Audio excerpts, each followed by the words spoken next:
America की संघीय कार्यपालिका पर हम चर्चा कर रहे हैं और उसका जो भाग 2 था उसमें हमने ये समझने का प्रयास किया कि वहाँ का जो राष्ट्रपति है उसकी चुनाव की प्रक्रिया क्या है, किस तरह से उनका चुनाव होता है, क्या निर्वाचक मंडल होता है, निर्वाचक मंडल का चुनाव कौन करता है, फिर निर्वाचक मंडल की क्या भूमिका होती है। इन सब बातों पर हमने चर्चा की थी।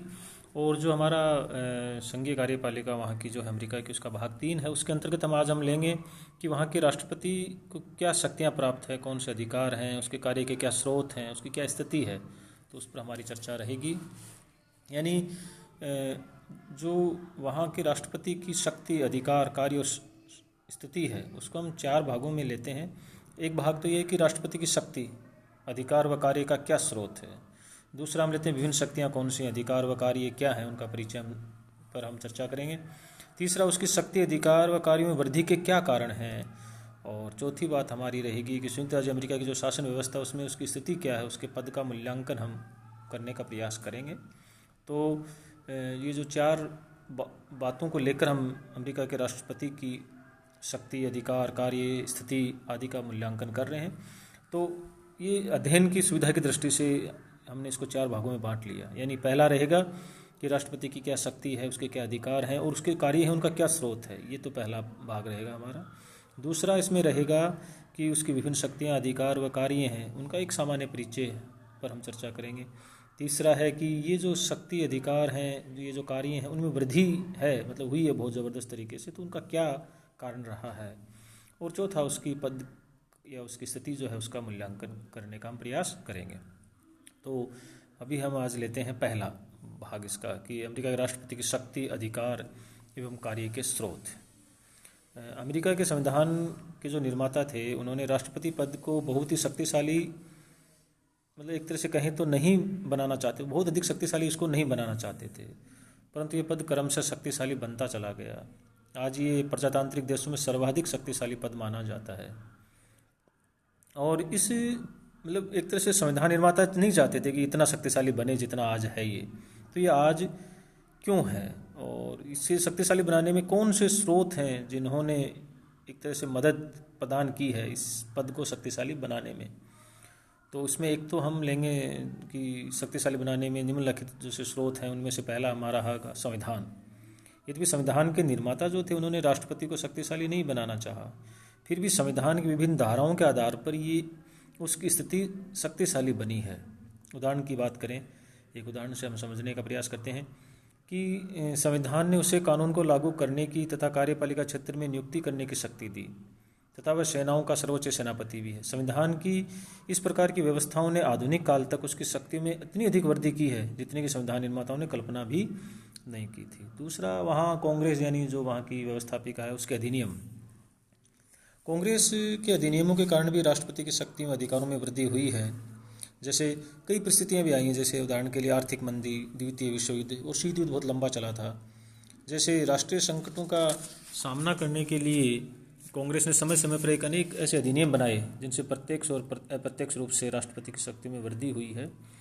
और तीसरा रहा है न्यायालय के निर्णय। सर्वोच्च न्यायालय संविधान की व्याख्या करता है, वो व्याख्याता है संविधान का एक तरह से।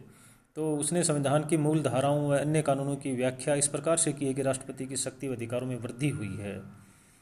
उदाहरण के लिए जैसे उसने राष्ट्रपति की नियुक्ति संबंधी अधिकार के आधार पर माना है कि राष्ट्रपति को विभिन्न कार्यपालिका अधिकारियों को पद से हटाने का भी अधिकार है नियुक्ति के साथ साथ, तो उससे उसकी स्थिति और अधिक मजबूत हुई है।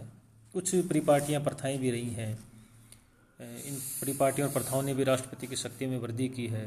जैसे सीनेट की शिष्टता की प्रथा ने राष्ट्रपति की नियुक्ति संबंधी शक्ति में कुल मिलाकर वृद्धि की है। और अब ये प्रथा भी पड़ गई है कि राष्ट्रीय हित में राष्ट्रपति अन्य राज्यों से गुप्त समझौते कर सकता है या संकट काल में उसे अत्यधिक शक्तियाँ सौंप दी जाएँ ताकि उसे अपने उत्तरदायित्व का पालन वो आराम से कर सके। तो ये कारण रहे हैं। और इसके बाद हम बात करेंगे अमेरिका के राष्ट्रपति की शक्ति, अधिकार और कार्य क्या हैं, उनके परिचय की बात करेंगे हम। तो संयुक्त राज्य अमेरिका के संविधान की धारा 2 के अनुसार संघ सरकार की कार्यपालिका शक्ति का निवास राष्ट्रपति में है। ये बहुत ही इम्पोर्टेंट बात है ध्यान देने वाली कि अमेरिका के संविधान की धारा 2 वो क्या कहती है। 2 के अनुसार संघ सरकार की कार्यपालिका शक्ति का निवास राष्ट्रपति में है। संविधान की इस दूसरी धारा यानी अनुच्छेद और संविधान के मूल सिद्धांत शक्ति पृथक्करण का जो सिद्धांत है के आधार पर कहा जा सकता है कि राष्ट्रपति सिर्फ कार्यपालिका संबंधी शक्तियों का प्रयोग करता है, किंतु वास्तव में ऐसा नहीं है। लास्की यहाँ कहते हैं कि राष्ट्रपति के कार्यों का क्षेत्र बहुत विस्तृत है। वह राज्य का अध्यक्ष है, वह विधि निर्माण के सुझाव देने का वाला प्रमुख स्रोत है, कार्यपालिका संबंधी सभी निर्णय अंतिम तौर पर उसी के द्वारा लिए जाते हैं, वह राष्ट्र की विदेश नीति का वास्तविक व्याख्याता है। ये बात लास्की ने कही। यानी ये बात किस संदर्भ में कही लास्की ने, मतलब ये हुआ कि धारा 2 क्या कहती है, वहाँ का अनुच्छेद 2 क्या कहता है अमेरिका के संविधान का। वो ये कहता है कि संघ सरकार की कार्यपालिका शक्ति का निवास राष्ट्रपति में है। तो यहाँ लास्की कहता है केवल राष्ट्रपति के पास कार्यपालिका शक्तियाँ हैं, ऐसा वास्तव में नहीं है।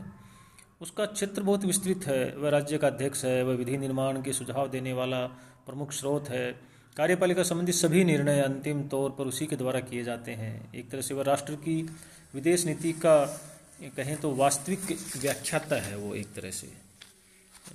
तो इसमें जैसे कार्यपालिका संबंधी शक्तियाँ आ जाएंगी, विधायी भी आ जाएंगी, वित्तीय भी आ जाएंगी, न्यायिक भी आ जाएंगी, दल और देश के नेता के रूप में भी आ जाएंगी।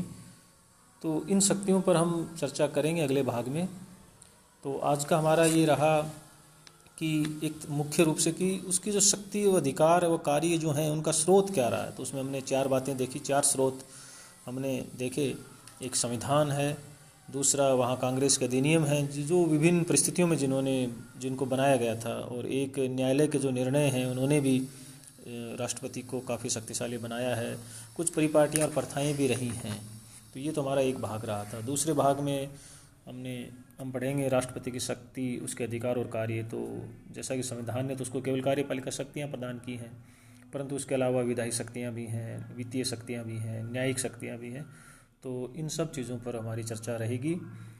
अमेरिकी संघीय कार्यपालिका का जो भाग 4 है उसमें हम इन सब बातों पर चर्चा करेंगे, और उसमें हमारी सबसे पहले रहेगी मूल जो उसकी है संविधान के अनुसार कार्यपालिका संबंधी शक्ति, अधिकार और कार्य इत्यादि।